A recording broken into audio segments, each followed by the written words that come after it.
Good evening, everyone. Welcome to Community Steering Committee meeting number 28.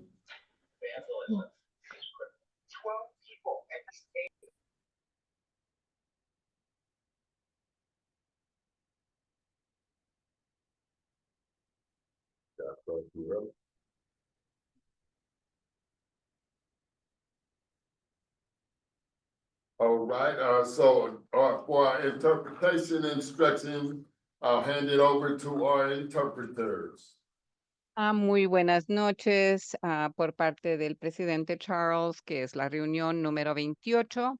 Y ahorita son las instrucciones para los que deseen los servicios de interpretación en los controles de la reunión o el seminario web. Favor de hacer clic en interpretación una vez que se active el canal para interpretación. Verán el icono como está aquí en el gráfico y en esta diapositiva del mundito, hacer clic en ese icono y luego hacer clic en el idioma que desee escuchar, para español o Spanish. Opcional, para escuchar solo el idioma interpretado, haga clic en silenciar audio original o donde dice MUTE original audio. Si está aquí por medio de un teléfono inteligente, busque los 3 puntitos y siga los mismos pasos de hacer clic en el mundito, seleccionar el idioma en el cual quiere escuchar y silenciar el audio original si así lo desea. Muchas gracias.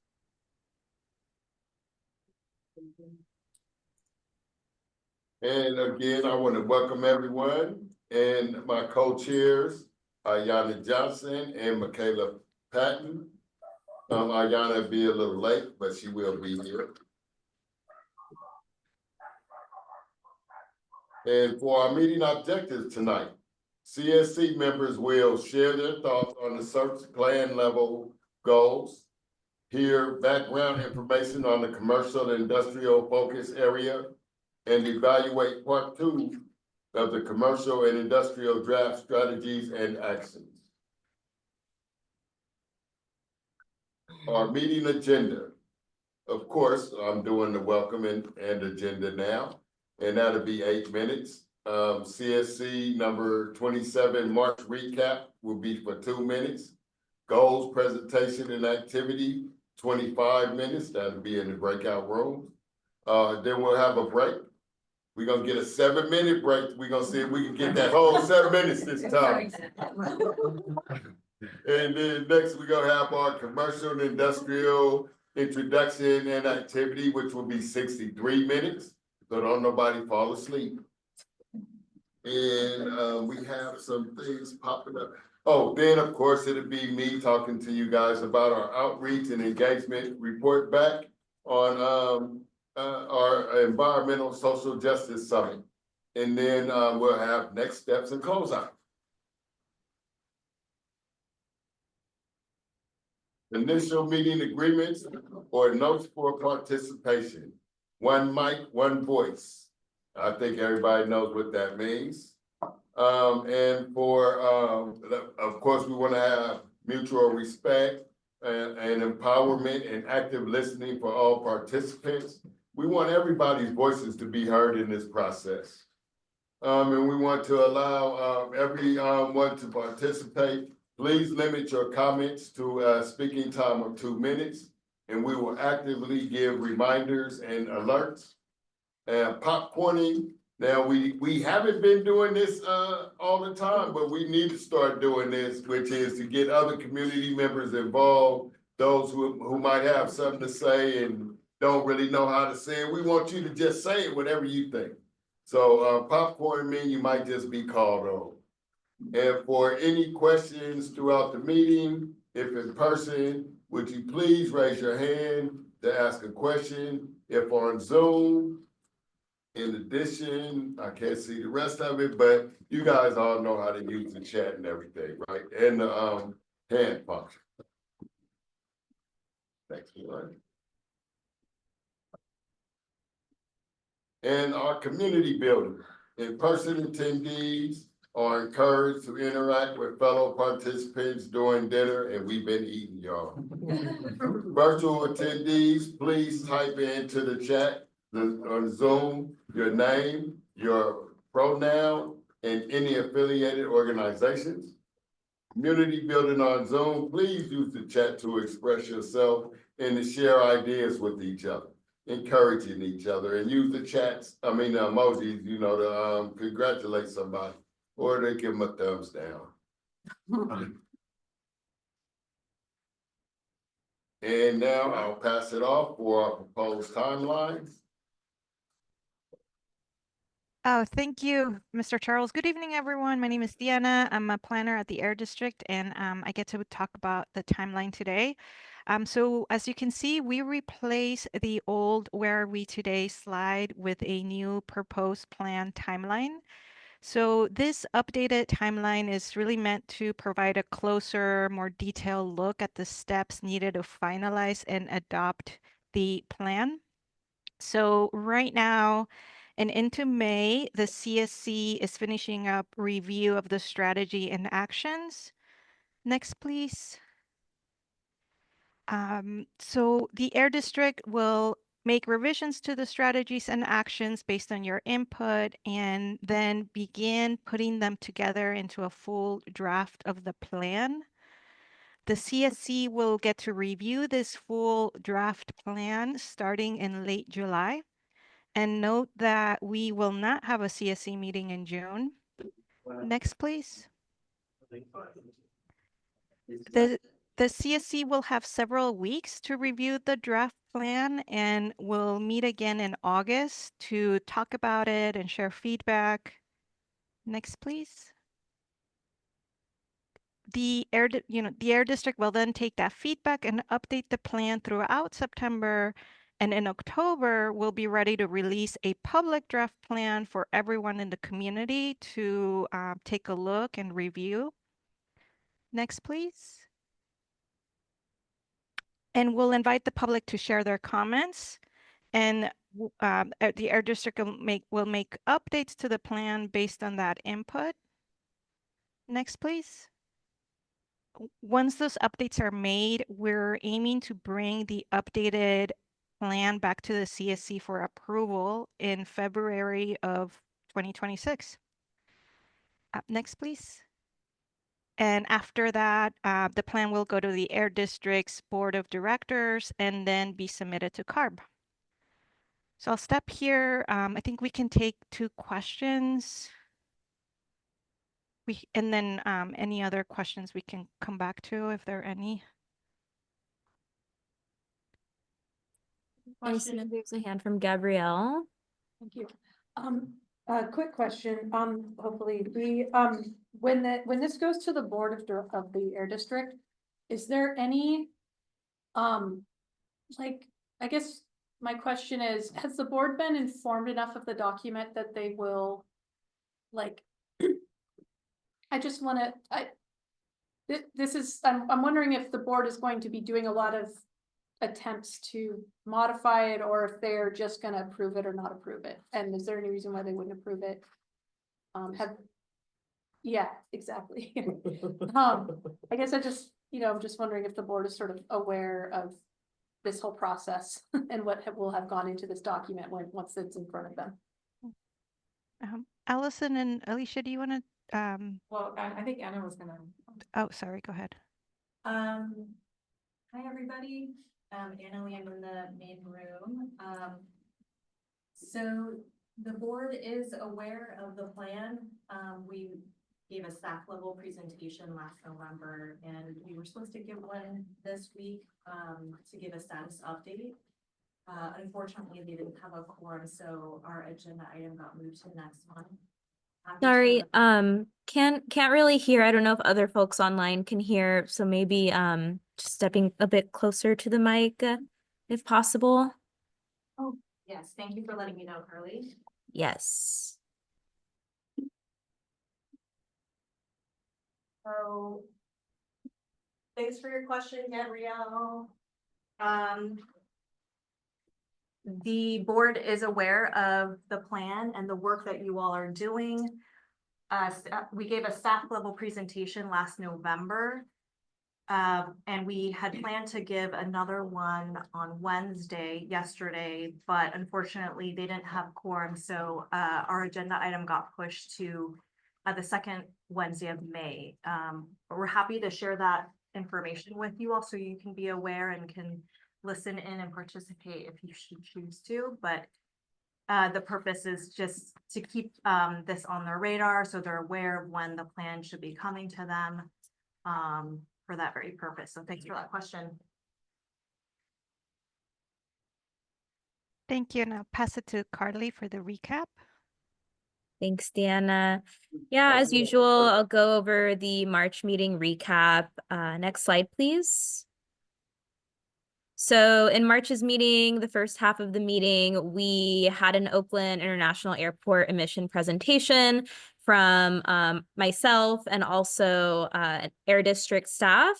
And then we completed an activity on the Oakland International Airport to discuss the following strategies: emissions reductions at the Oakland Airport, Port of Oakland collaboration and accountability to community, and lastly, technical analysis and monitoring of airport air quality and community health impacts. Next slide, please.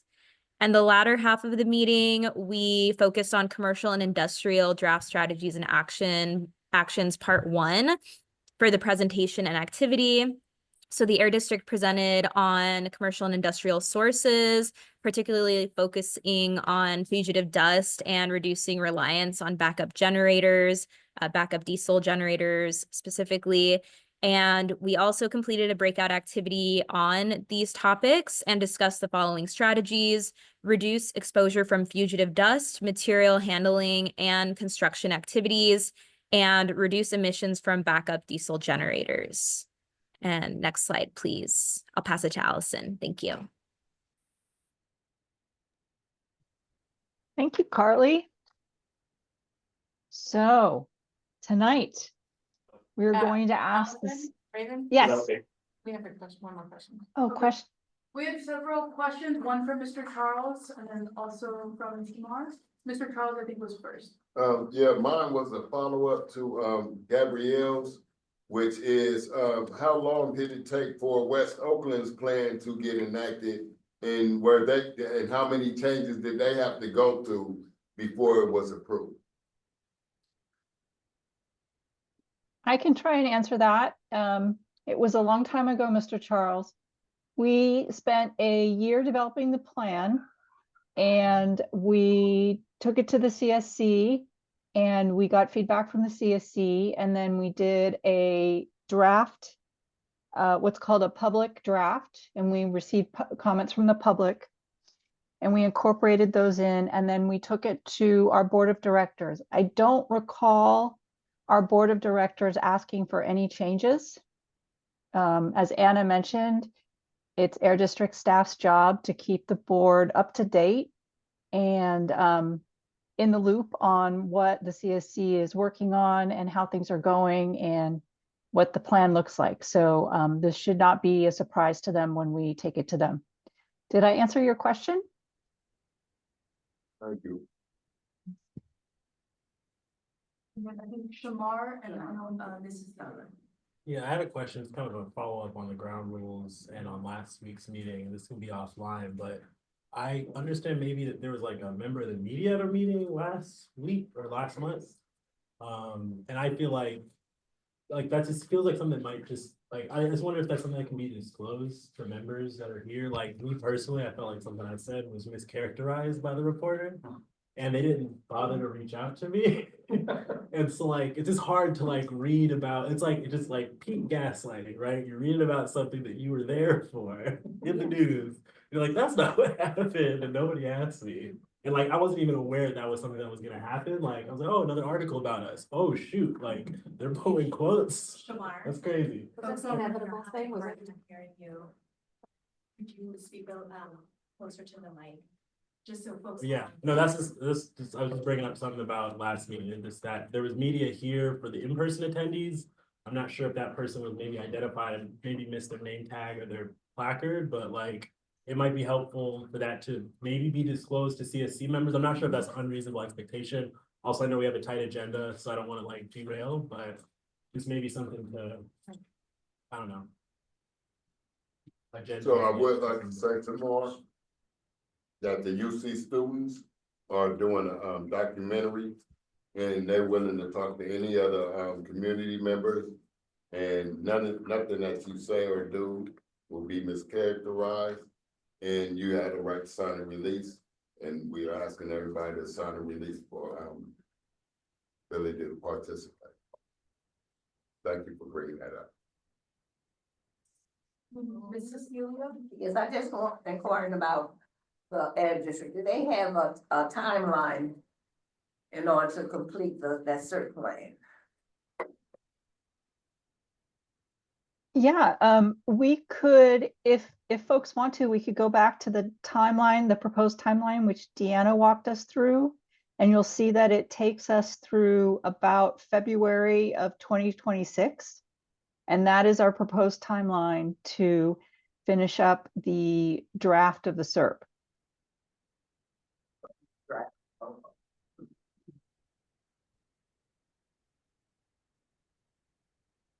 Okay, I think, Allison, do you want to take over? Yeah, sure. If folks are ready, I'm happy to go. Okay. Thanks for all the questions. So tonight, we're here to ask the CSC to share their thoughts about the East Oakland plan level goals. For context, our next slide reviews our past work that supports tonight's goals activity. Okay, so in the spring of 23, the CSC established its vision and principles. In the fall of 23, the CSC had an introductory discussion about goals. We recalled that the vision represented blue sky thinking, that the principles are the core values that guide the CSC to achieve its vision, and the plan level goals describe the end results that the CSC wants. Next, please. Now you can see on the screen, while we were working on the vision and principles and goals, all this other work was happening that's now represented on the screen. Next, please. One of the takeaways from the September 23 goals discussion was that folks needed more knowledge gathering before diving further into developing goals. So now on the screen, you can see all the work that the CSC did between the time we first talked about the goals and now.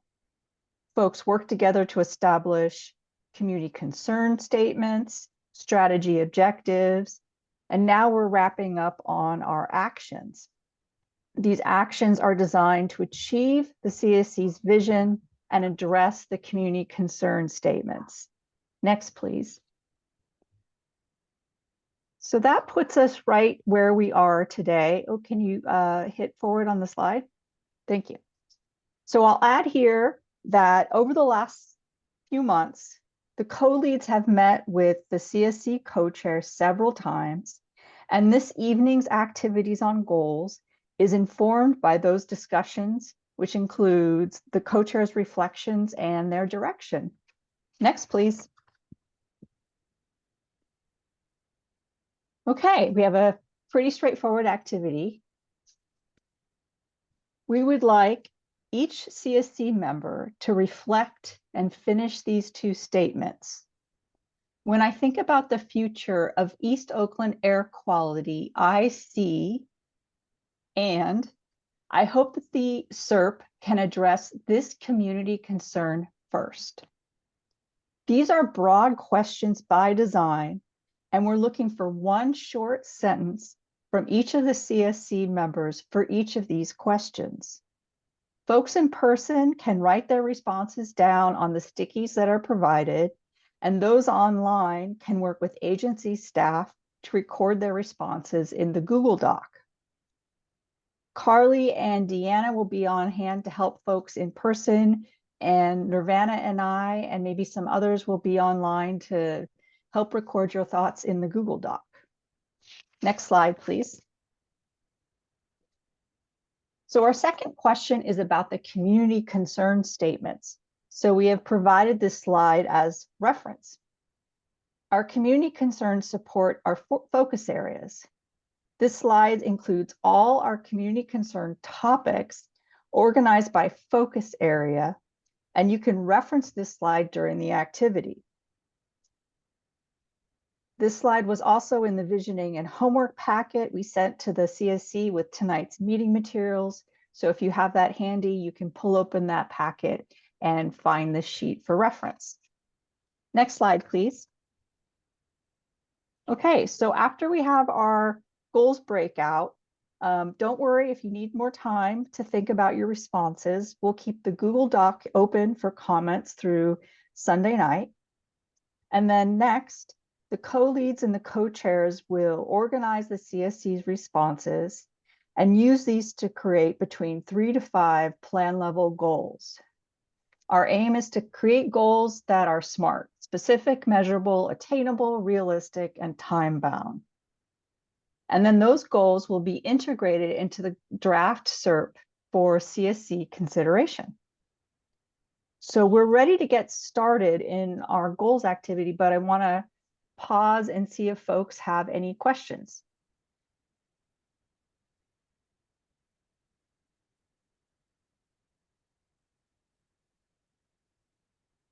Carol. Yeah, is there any possibility that the Google Doc could be left open for like through Tuesday or Wednesday? I have a big meeting coming up on Monday for work, and I'm spending all weekend prepping for it. Yeah, definitely. I can do that. Thanks. So we'll keep that open through Tuesday so Carol can add. Any other comments or questions? Not in the main room. Okay. Ready to go. All right. Hello, my name is Aya, and I'm a new principal engineer in the engineering division. For those who I haven't met yet, I recently joined the Air District in late January and previously worked in air quality consulting on projects involving air permitting, air monitoring plans, and AB617 grant implementation. And my role here at the district is focused on working with the AB617 communities. So I'll be your point person from the engineering division for any questions. And so today I'll be providing a brief refresher on air permitting, and then I'll focus on Regulation 11, Rule 18. There will be some time for Q&A at the end, so please jot down your questions. And my goal is to provide enough context to where you can dive into the strategies and actions feeling empowered. I'm also going to highlight the ways that you can engage in our decision-making process through comment periods and workshops. Next slide. So during this presentation, we're going to go over a very high-level air permitting overview. Can you all hear me? Sorry, I just saw that there's comments. I can hear you, Aya. Okay, great. Awesome. And then, yeah, after going over the air permitting overview, we will dive into Rule 1118, which is focused on evaluating and potentially reducing toxic air contaminant emissions from existing facilities. And so during this presentation, I want you to focus on the list that's on the right, which is understanding what a health risk assessment entails, how the public participates in permitting, and then how this connects back to our draft actions. Next slide. So the purpose of the air permitting program is to protect people and the environment from air pollution. The permitting program applies to stationary sources, which are emission sources that are fixed in place. So examples include generators, stack emissions, and stockpiles. And some examples of the facilities that have these sources are material handling facilities, cement manufacturing plants, crematoriums, and landfills. And on the right, I've included a screenshot of the facilities map, which is available on the Air District website. So if you navigate to that page and zoom into an area, you can click on those icons and it'll show you the name of the facility along with the permitted emissions. Next slide. So the Air District's new source review applies to facilities that install new equipment or make changes to existing equipment that will increase their air pollution emissions. And the regulation requires that a facility meet all federal, state, and local requirements. And the requirements in overburdened communities are more stringent. So, for example, the health risk cancer threshold is 6 in a million instead of 10 in a million, and it must be met for a permit to be issued. And it's important to remember that this program is not static. The Air District is constantly working to identify additional approaches and technologies to reduce emissions. Next slide. Okay, so now I'm going to highlight 2 opportunities where you all are encouraged to engage in our permitting process. So the first is known as the public participation period, which is a policy that engineering implemented. Every permit application we receive is posted on our website, which is shown on the image on the left. And so after the engineer deems that we have all the information needed to evaluate the application, there's a 10-day holding period where you can send comments and we'll review them before getting started. And then the second is a 30-day comment period when the public can closely review the engineering evaluation and submit comments. And this type of comment period is triggered if a facility is located within 1,000 feet of a kindergarten through 12th grade school, or if the application emissions trigger a health risk assessment based on the thresholds in Rule 2.5, and the facility is located within an overburdened community. And so we really encourage you to check our website regularly and send us your comments. Next slide. Okay, so now that we've mentioned that sometimes air permitting triggers a health risk assessment when toxic emissions are above certain thresholds, I want to just take a moment to help visualize what this entails.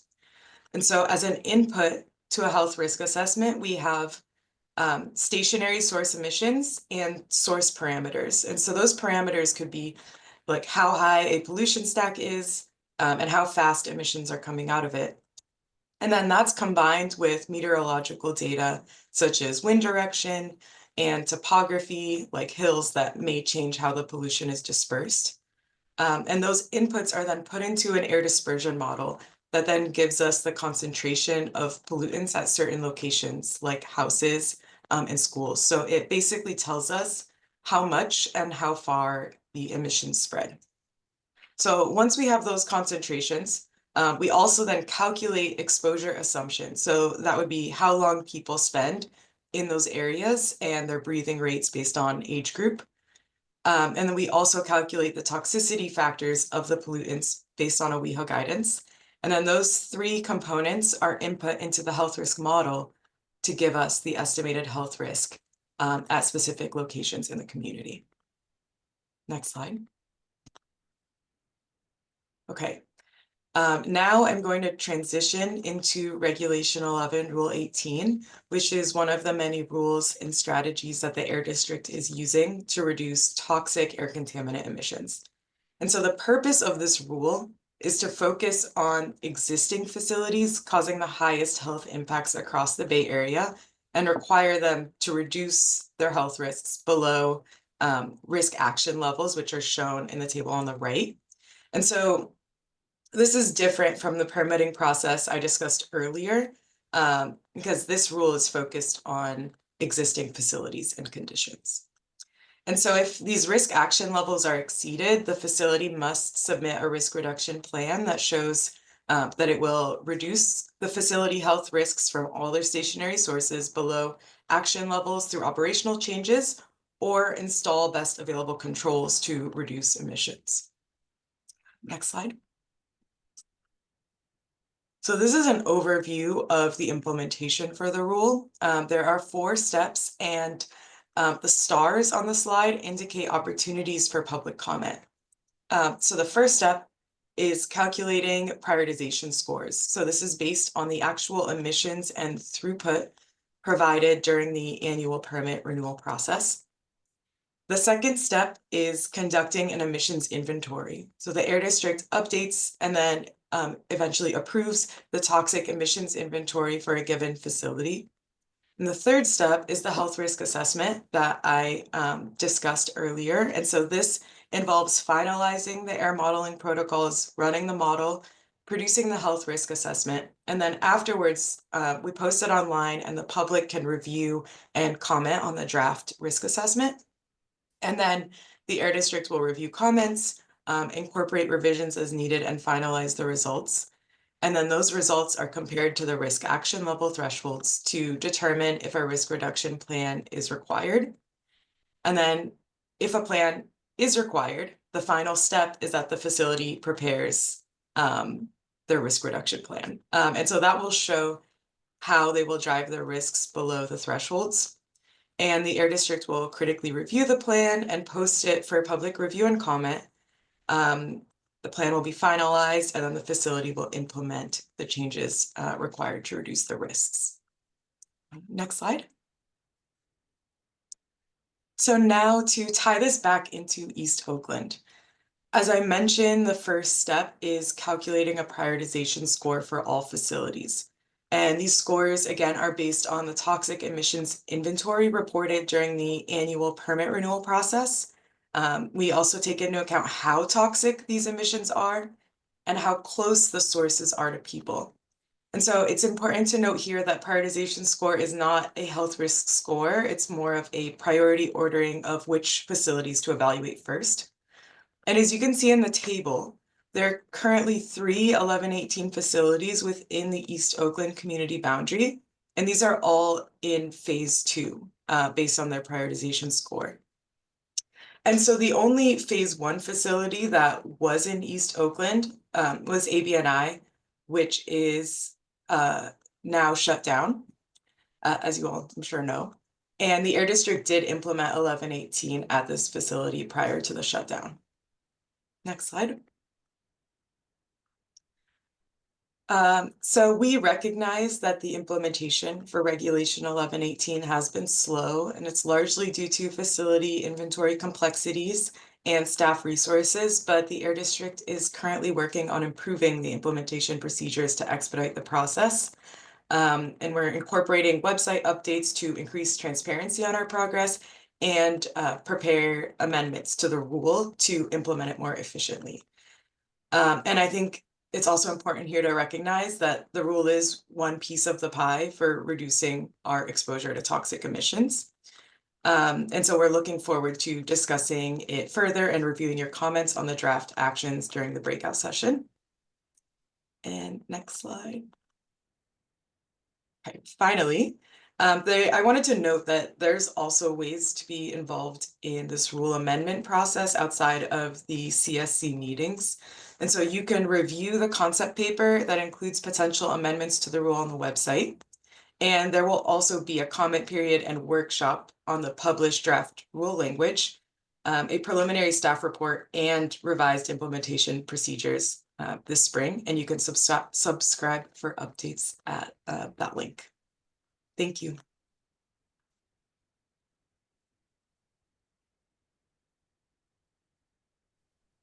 And I don't know if Dan is jumping in or if we're doing questions now.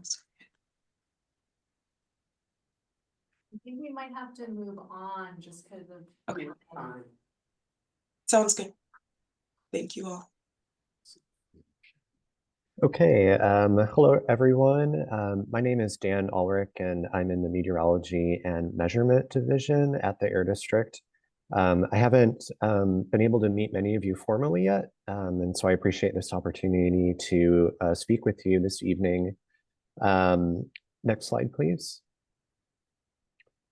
So I'll be discussing measuring pollution emissions and measuring air quality and what the differences between those are, what those types of different data tell us.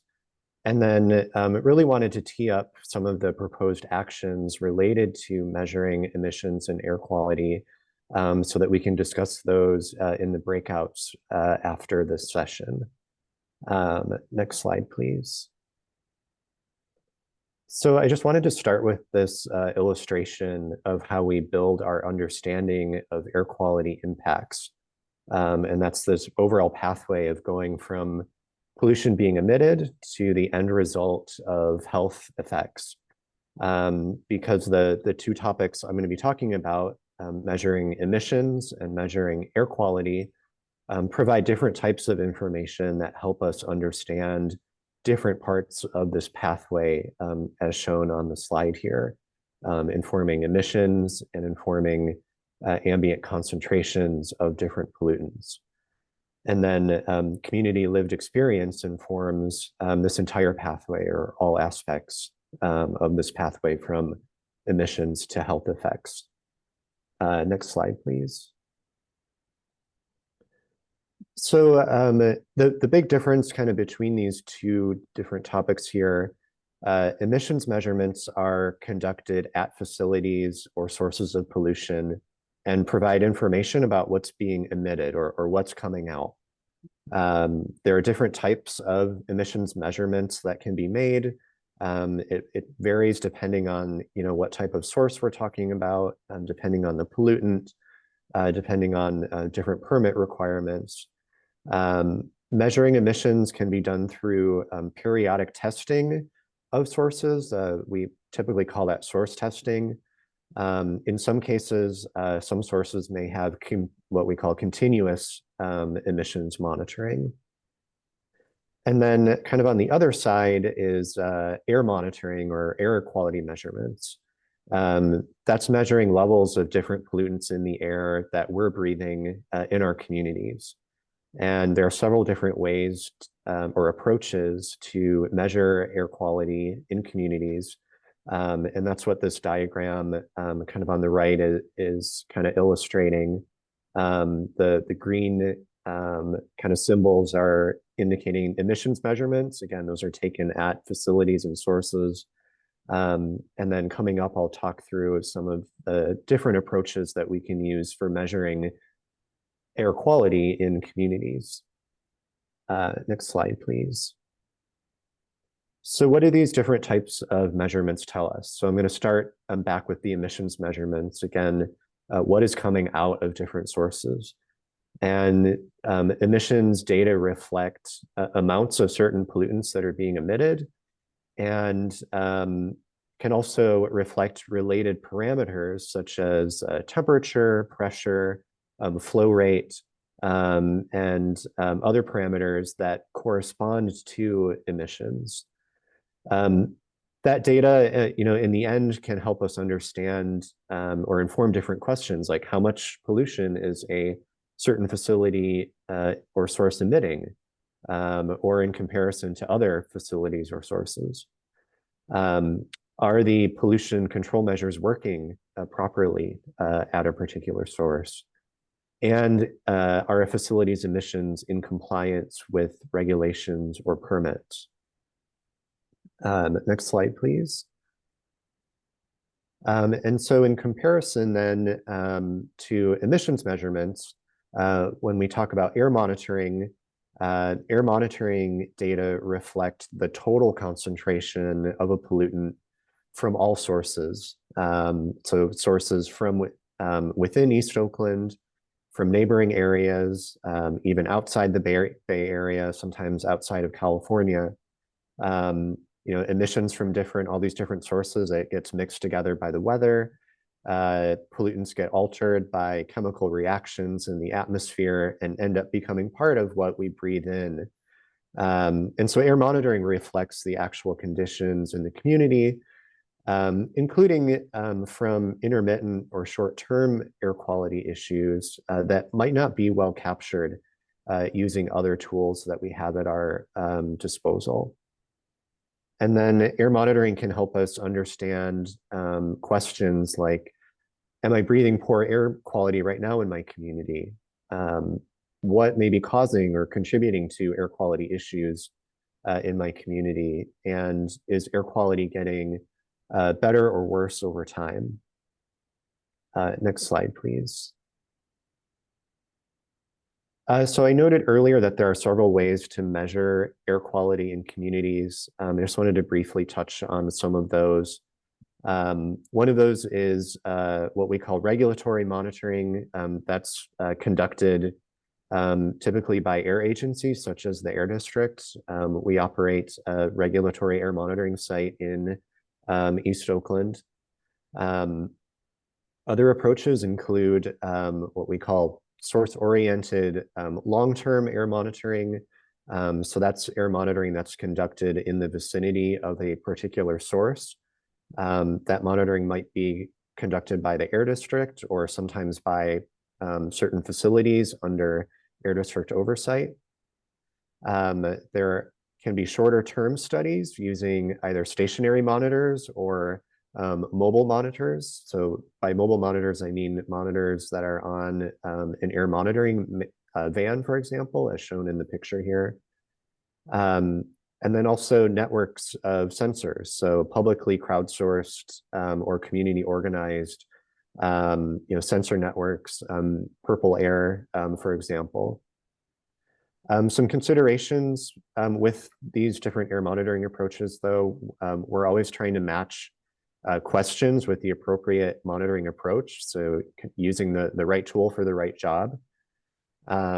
Understanding that no single monitoring approach or project can answer every question about an issue. And it's not feasible to measure all types of air pollution everywhere at the same time. And I think another important consideration is also whether more data are actually needed to take action. As we know, there are a number of issues that are already known and well characterized and may not need additional data or additional monitoring data to inform that particular issue. Next slide, please. So what we've done is, over the past several months as different strategies and actions have been coming together, we've been hearing in different areas about air monitoring and emissions monitoring. So we have some proposed actions for discussion in the breakout groups. There are 2 related to emissions measurements, and then 3 related to air monitoring. Next slide, please. So the first one on emissions measurements, this is to update the facility prioritization list and plan for improved emissions characterization. And so part of this action is going to be to improve or incorporate feedback from the steering committee to update that prioritization list with a goal of reducing uncertainties in emissions estimates and inform revisions to future emissions inventories. Next slide, please. The other proposed action on emissions measurements is to really enhance kind of transparency and accountability. So improving facility emissions monitoring, record keeping, and reporting. I know I'm short on time, so next slide, please. In terms of then air monitoring, one of the actions is you may have heard already that the Air District and CDE are going to be conducting a source-oriented air monitoring project in East Oakland to assess impacts from different sources, including ones that the steering committee has previously identified. For this action, we're planning for ongoing collaboration with the CSC throughout this air monitoring project that will start by using the Air District's air monitoring van. Next slide, please.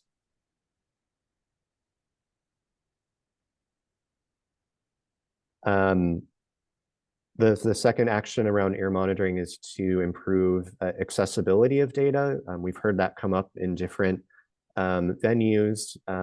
So making air and emissions monitoring data more accessible. We have some ideas for that and look forward to discussing that more in the breakouts as well. And then the last slide, next, please.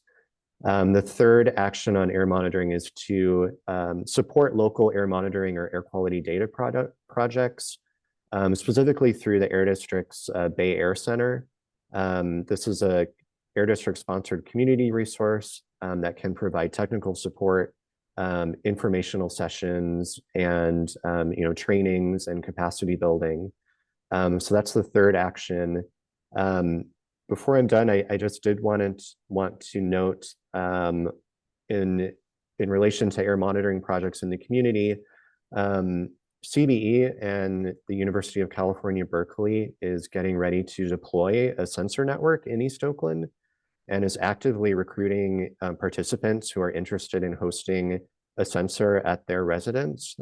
This is a really exciting project that will provide more data and more real-time data in more places in East Oakland.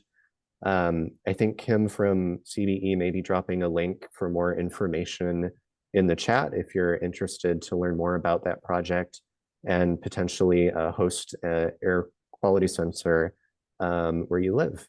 And that concludes my presentation. Thank you.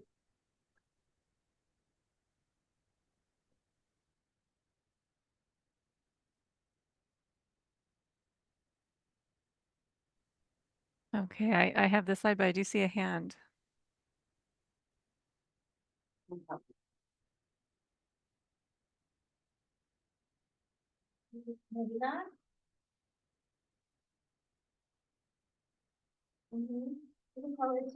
Sí, con respecto a lo que se estaba mencionando, yo quería preguntar que si con esa ven y con el monitoreo de que va a haber en las casas, ¿cree que con esos vamos a tener los suficientes resultados de la contaminación?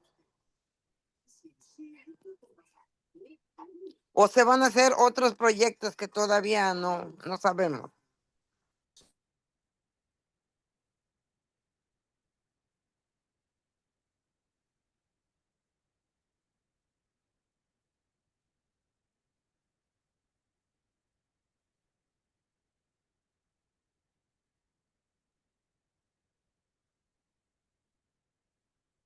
Yeah, Dan, did you hear Marina's question?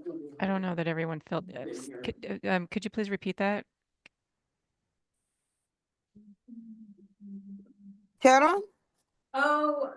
Bueno, lo que pasa que yo quiero saber, ¿verdad? Porque estaban diciendo que va a haber una vez en la que va a monitorear y también el monitoreo que va a haber en las casas de uno para levantar, ¿verdad? Hacer estudios para esos químicos. Pero mi pregunta es esta. ¿Cree que con esto va a ser suficiente recolectar todas esas muestras, todo eso que necesitamos para nuestro medio ambiente limpio? ¿O qué más van a hacer?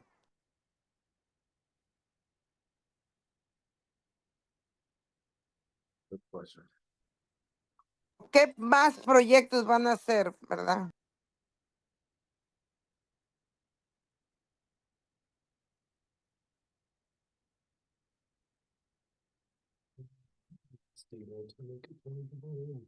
Right. So Dan, are you there? He's had to switch to another computer. Dan, are you able to respond? If not, I'm gonna pass it to Kate. Okay. Sorry, I think I was on mute. So the two projects that we have planned right now, the first one is we'll start with using the Air District's monitoring van to take measurements around particular sources of concern. I think that the information we gather from that project can inform a number of different actions. It kind of depends on what we find in the data. Some of the information might point to a need for additional inspections of facilities. Some of the data might point to, an issue with an air quality permit or something that's, a pollutant that's being underreported or unreported. Some of the information might point to or support additional rule development. Any air monitoring project has some limitations. It's not going to inform, you know, every question around air quality or every issue around air quality. But I think it's definitely, you know, a start, and it's going to collect, you know, a lot of different types of data that we didn't have already. I have one question in the room, in the in-person room from Ayana, right? Are you able to hear me? Yes. Hi, so where are you currently, doing monitoring at in Oakland? So for this project, the monitoring has not started yet. We're planning to start using our air monitoring van, hopefully within the next couple of months, to begin doing that exploratory monitoring. We have a list of sort of target facilities and areas that we've been working with CBE, and CBE has been working with community to kind of build that list, some of which comes from the discussions that you know we've all been having here as part of the steering committee meetings as well. One of the slides, the slide in this presentation that showed that project has a map of the area with at least a few of the facilities and sources that will be targeted, but that's not a comprehensive list of where we're planning to do that exploratory monitoring. Do they do it in any other locations in Oakland at this time? Sorry, I didn't catch the end of that. Are there any other locations within the Oakland confines in which you guys are currently doing air monitoring? Or have you done it in the past in certain locations in Oakland, or is this the first go around? Not this type of project using our air monitoring van. The Air District operates and has operated for many years now, 3 regulatory air monitoring sites in Oakland. One of them is in East Oakland, one is at Laney College, and one of them is in West Oakland. A lot of that data we'll have summarized in the air quality overview chapter in the SERP document. Will you use like a contrast site, like say Piedmont or Crocker Highlands area, so we can compare the notes from the 2 neighborhoods, different? Well, yeah, I think that's where the sensor project can help provide additional information. So that's the slide that's showing now, or no, that's not the slide that's showing now. Sorry. So the sensor project that CBE in partnership with UC Berkeley, the goal there is to deploy a network of sensors around East Oakland. And that will provide a lot more coverage in terms of collecting. This will be focused on PM2.5 data. And so that's why we're really interested to recruit folks for that project. Thanks so much, Dan and Aya. We're cutting into the break. Is it okay, Shamar, if you bring your question to the breakout group with Dan? Because Dan is here in person. So I'm gonna move us to the breakout. Thanks, Shamar. And so, folks online, go ahead, Raven, you wanna make the announcement? Yeah, I'll go ahead and open up the breakout rooms in just a sec. You guys will be splitting to Marina, please stay in the main room, everyone else will be in the other one. In addition, for folks that still have questions and everything, please post them in the chat. And then the Air District will write a PDF with responses to that. And then in person, also, if you have questions, they'll also answer those and write up a PDF for everyone. You wanna put them on the yellow sticky notes, I can select them. Okay, so open up breakout room. Sorry to interrupt. Thank you, Aya. Mr. Charles is going to take over to talk about his Environmental Justice Summit. Well, I hope y'all don't feel like I've taken over already for those online. But I want to thank everybody for being here, and I want to speak on my first annual Environmental and Social Justice Summit for Lifers Leaving a Legacy. which was also focused on bringing awareness to the CERP process. And so I do have a presentation video that we did to break down the silos between environmental and social justice. So I hope this will give you guys an idea of how the summit kind of sounded. We go to the video, please. Next slide, DJ.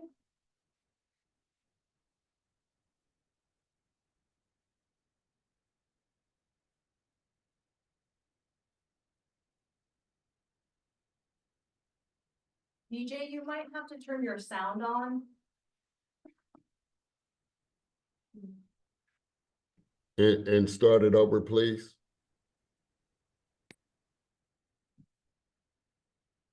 This is sharing. Yeah. It's a share setting. Yeah. All right, let me let me add that.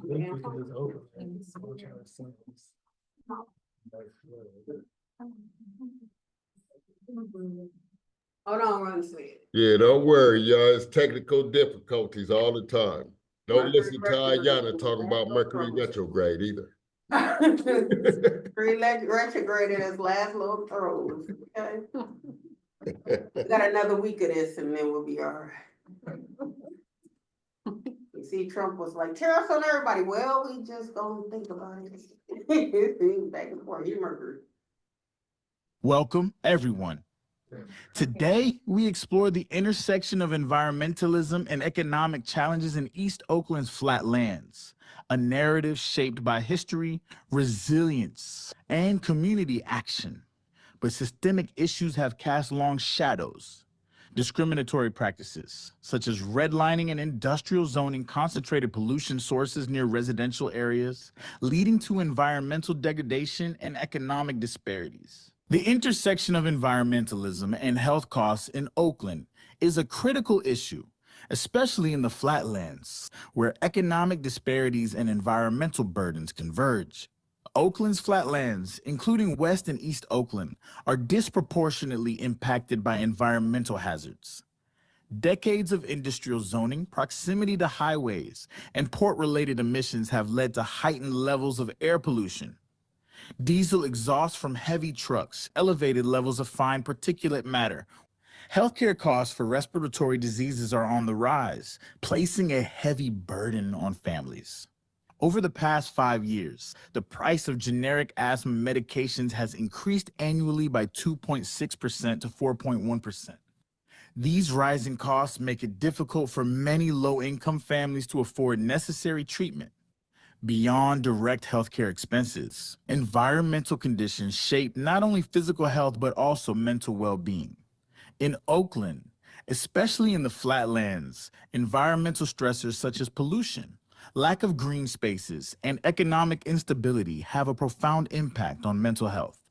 The psychological toll of living in environmentally burdened communities is often overlooked, yet it is a critical factor in the overall well-being of residents.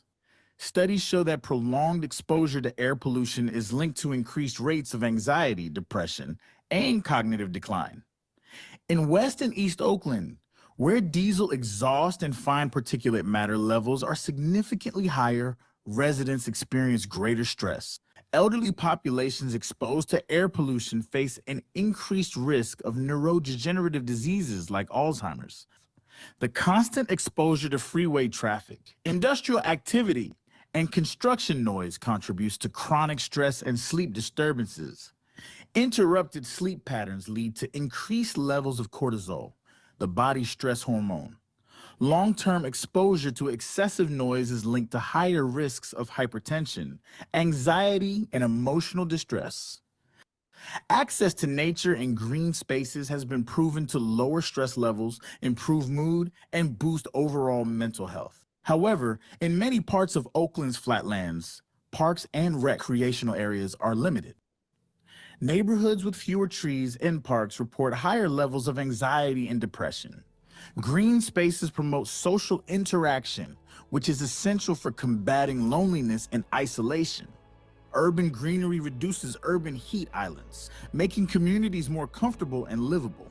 Investing in green infrastructure, such as tree planting initiatives and urban gardens, can help address these disparities and improve mental health outcomes. The economic burden of environmental issues also contributes to mental health struggles. Families facing medical bills from pollution-related illnesses, job instability, and displacement due to gentrification experience chronic stress that can lead to depression and anxiety. Financial insecurity is one of the leading causes of stress-related disorders. The fear of displacement due to rising housing costs creates long-term uncertainty and mental distress. Communities facing frequent environmental hazards, such as wildfires and flooding. Despite these challenges, Oakland residents and organizations are working to address environmental and mental health disparities. We've seen how environmental and economic challenges impact communities, but we've also seen the power of action. Lifers Leaving a Legacy is proof that real change happens when communities take the lead, holding polluters accountable, empowering returning citizens, and building a future in the green economy. The fight isn't over, and the next step starts with all of us. And I just wanted to say that we had throughout the 6-hour summit, we had about 80 people come through. Welcome, everyone. And one of the other things is that Lifers Leaving a Legacy doesn't believe that environmentalism is just restricted to air, water, Surviving what I've survived. 31 years. Thank you. And what the other thing I wanted to say is that in defining environmentalism, it's where we live, work, and play every day. And until we begin to actually realize that, then we're going to be restricting the amount of work and the ability, the amount of work that we can actually accomplish out here. And so now you guys can put on the video. I can't believe that's you, Charles. That was you? That's him. What? All right, take a picture. Hold on. Seen that before.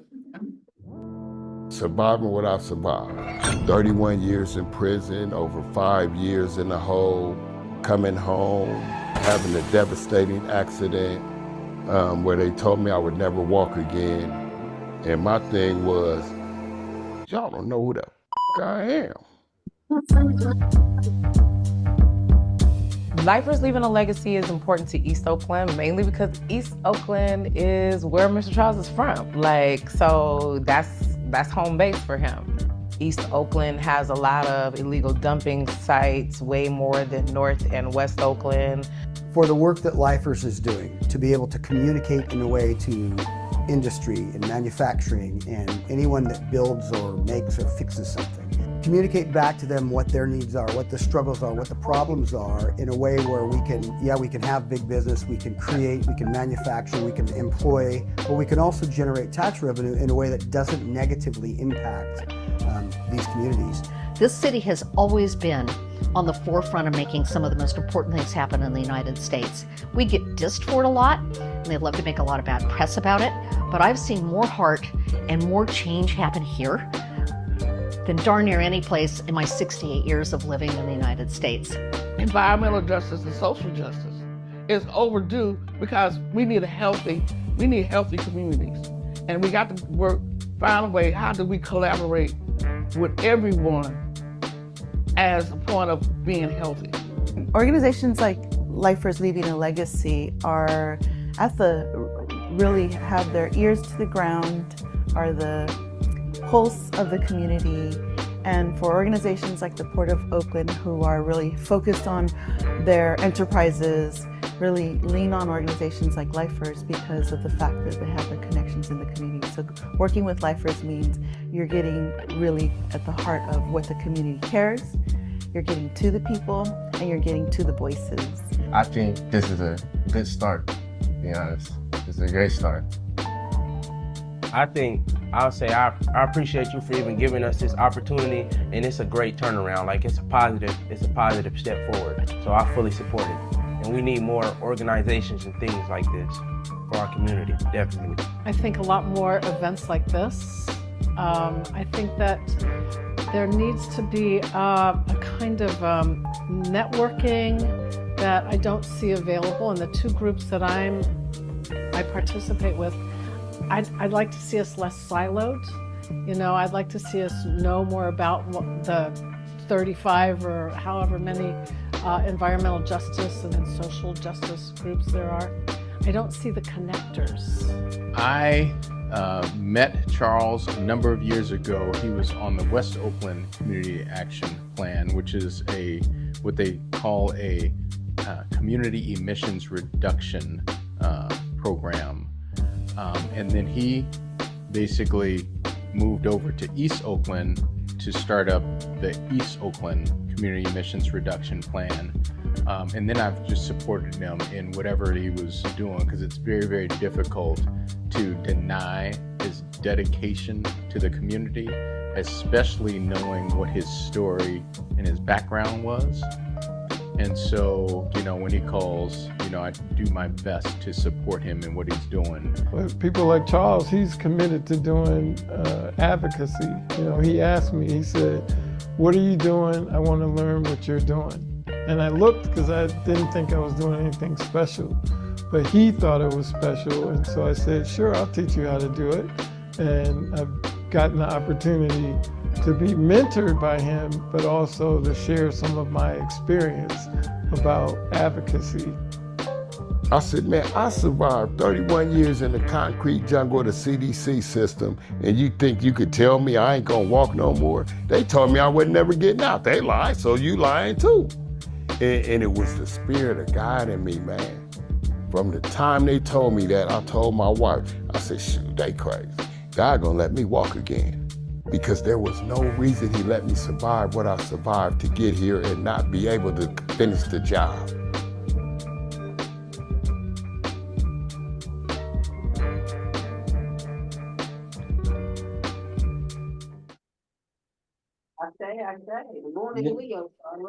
I want to thank everybody for you know, just opportunity to serve my community.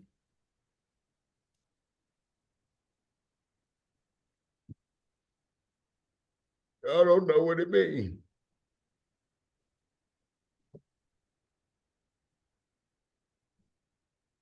You do. I'm glad that you're so passionate about it, because a lot of people. Thank you, Charles. Thank you, Mr. Charles. Thank you for your passion, because we need that.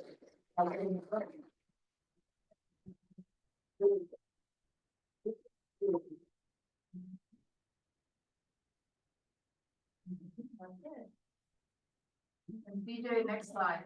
Very proud of you. I am too. Next slide. Por toda esta dedicación, ¿verdad? Es algo muy importante para nuestra comunidad.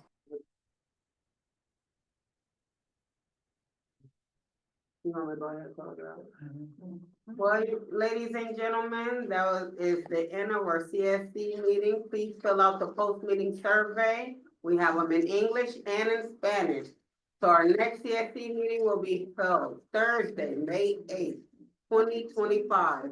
If you can come in person, that would be wonderful. If hybrid, that all the same. We just love having you here. We're gonna go ahead and close it out if anybody doesn't have anything to say. We got a reminder in our group about continuing to engage. Yes. Right, Stuff. so. Did that get to the online? Oh, yeah. Right, so, go ahead, before we close out, I just Gabrielle. want to plug Carly's office hours. Carly sent an email about office hours and I found them very helpful and I think you will too. And they are stipended. And the documents will be open until the 17th, so that's next Thursday. So if you guys have any questions about anything that we're doing, any projects or any progress, go ahead.